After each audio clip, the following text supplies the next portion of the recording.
बिस्मिल्लाहिर्रहमानिर्रहीम। अस्सलामुअलैकुम रहमतुल्लाहि व बरकातुहू। वीडियो देखने वाले तमाम बहन भाइयों और दोस्तों को बहुत सारा अस्सलाम और दुआ। तो जनाब आज आपको दिखाते हैं कि यूँ ही जहाज़ किसी भी मुल्क से आता है उसमें जो टूरिज़्म आते हैं, तो जब फ़र्स्ट टाइम वो मलेशिया में इंटर होता है तो यूँ ही बंदा खिड़की से नीचे झांकता है तो उसको हर तरफ मलेशिया के जंगलात नज़र आते हैं जो कि बहुत ही पूरी दुनिया में मशहूर हैं। तो उस तमाम जंगलात में कुछ अजीबोगरीब से दरख्त नज़र आते हैं तो बंदा ये समझता है कि ये खजूर के दरख्त हैं। हालांकि ये खजूर के दरख्त नहीं होते बल्कि ये जो खाने का तेल पाम ऑयल है ये उसके जंगलात हैं, तो ये वही नज़र आते हैं। तो मैंने सोचा जिन दोस्तों ने आज तक पाम ऑयल के दरख्त नहीं देखे आज उनको पाम ऑयल के दरख्त दिखाते हैं। ये देखें गाड़ी चल रही है तो इसके दाएं बाएं हर तरफ जहाँ भी नज़र जाती है तो ये पाम ऑयल के दरख्त ही नज़र आते हैं। ये हैं वो दरख्त, लेकिन इनकी जो बनावट और शक्ल है ये कुदरत ने बिल्कुल खजूर के दरख्त की तरह बनाई हुई है, लेकिन जिस तने पर जिस जगह पर खजूर लगती है बिल्कुल उसी जगह पर इस दरख्त को पाम ऑयल के फल लगते हैं। तो ये मैं पाम ऑयल के जंगल के बिल्कुल पास पहुंच चुका हूं। तो मैं तो अक्सरियत ये देखता रहता हूं क्योंकि मैं तो यहीं पर हूं। तो आज मैंने सोचा चलो आज आपको नज़दीक से सैर करवाते हैं पाम ऑयल के जंगल की। तो ये आपके सामने है बिल्कुल ये पाम ऑयल के दरख्त हैं। देखें बिल्कुल एक खजूर के दरख्त की बनावट है, उसी तरह के पत्ते हैं, उसी तरह बिल्कुल देखने में ये खजूर का दरख्त लगता है। लेकिन कुदरत का ये करिश्मा है कि जिस जगह से खजूरें पैदा होती हैं बिल्कुल उसी जगह पर पाम ऑयल के फल लगते हैं। फिर उनका इंतज़ार किया जाता है, वो फल बहुत बड़े हो जाते हैं, 25 केजी का भी हो जाता है, 30 का भी हो जाता है, 1 मन तक एक फल एक दाना चला जाता है। और जब वो बिल्कुल तैयार हो जाता है तो फिर उसको उतारा जाता है, फिर उनको ट्रकों पर लोड करके अच्छी अच्छी कंपनियों में सफाई के लिए भेज दिया जाता है। इस फल को कंपनियों में मशीनों में डाला जाता है, फिर इसके अंदर से पाम ऑयल का तेल निकाला जाता है, फिर उसको बड़ी बड़ी गैलनों और पैकों में पैकिंग की जाती है और उसको आउट ऑफ कंट्री सेल किया जाता है।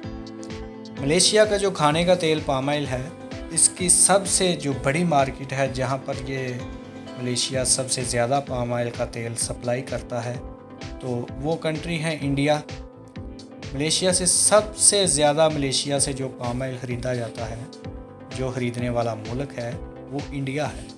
मलेशिया सबसे ज़्यादा तेल की सप्लाई जो खाने का तेल है इंडिया को सप्लाई करता है और ये पूरी दुनिया में भी जाता है। पूरी दुनिया में जहाँ तक मैंने सुना है यही 2 मुल्क हैं मलेशिया और इंडोनेशिया जो दुनिया में सबसे ज़्यादा पाम ऑयल सप्लाई करते हैं।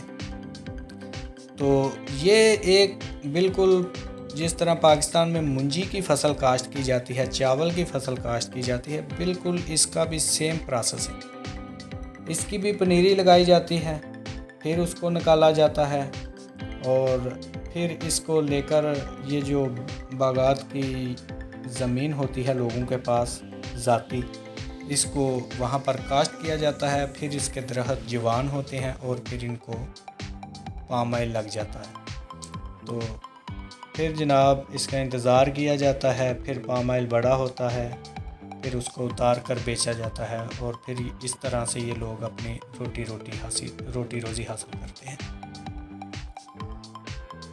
ये जो काम है ये मलेशिया के लोग बहुत ही शौक़ के साथ करते हैं, लेकिन ये फॉरेनर लोगों के लिए ये काम बहुत ही मुश्किल है क्योंकि इसकी जो फसलें हैं, ये जो बागात हैं, ये जो जंगलात हैं पाम ऑयल के, ये बिल्कुल जंगलाती शक्ल इख्तियार कर लेता है और अक्सरियत ज़्यादातर लोग ये जो काम करते हैं उनको फिर इन्हीं जंगलों में रहना पड़ता है क्योंकि ये शहर से बाहर ये बागात होते हैं। तो फिर जो मालिक हैं बंदे के खाने पीने का रहने का बंदोबस्त मुकम्मल तौर पर इंतज़ाम इन्हीं जंगलों में कर देते हैं। तो इन बागात में सांपों की भी बात बहुत मशहूर है कि पाम ऑयल के बागात में अकसाम बहुत ज़्यादा होते हैं मलेशिया में, तो इसलिए यहाँ के लोग तो आदतन रह लेते हैं, लेकिन फॉरेनर के लिए ऐसी जगह पर गुजारा करना बहुत ही मुश्किल होता है।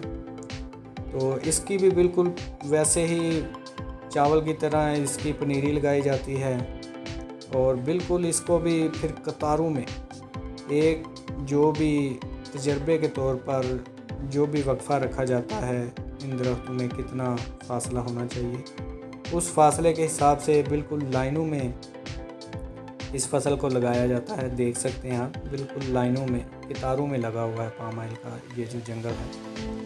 तो इस तरीके से जनाब इसकी काश्त की जाती है। इस बाग को अभी तक पाम ऑयल किसी दरख्त को लगा हुआ है, अभी मुकम्मल तौर पर हर दरख्त को पाम ऑयल नहीं लगा, इस दरख्त को लगा हुआ है, ये जो सामने दरख्त है।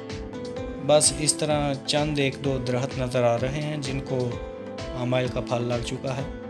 अभी इसमें कुछ वक्त बाकी है इसको पाम ऑयल लगने। तो ये मैं आज स्पेशली आप दोस्तों के लिए वीडियो बनाने के लिए आया था पाम ऑयल के जंगल की। ये सामने इसको भी पाम ऑयल लगा हुआ है, इस दरख्त को। इस तरफ पाम ऑयल है और ये जो दूसरी तरफ है ये आम जंगल है दरख्तों वाला। इसके भी मैं इर्द गिर्द घूमा हूँ, बहुत ही गहरा जंगल है ये, बहुत तेज़ धूप है, लेकिन मैं थोड़ा सा आगे गया था इस जंगल में तो बिल्कुल अंधेरा था। ऊपर जो तने हैं जंगल के, मुकम्मल तौर पर जो रोशनी है ऊपर ही ठहर जाती है, ज़मीन पर रोशनी नहीं आती, बिल्कुल अंधेरा था। तो अंदर से मैं आपके लिए शॉट नहीं ले सका, तो बहरहाल मैं देख कर आया हूँ, बहुत ही गहरा जंगल था। तो ये जनाब आज की वीडियो थी आपके लिए पाम ऑयल के जंगल की। ये देख लें, वीडियो पसंद आए दोस्तों के साथ शेयर करें, लाइक करें, कमेंट्स करें। अल्लाह हाफिज़।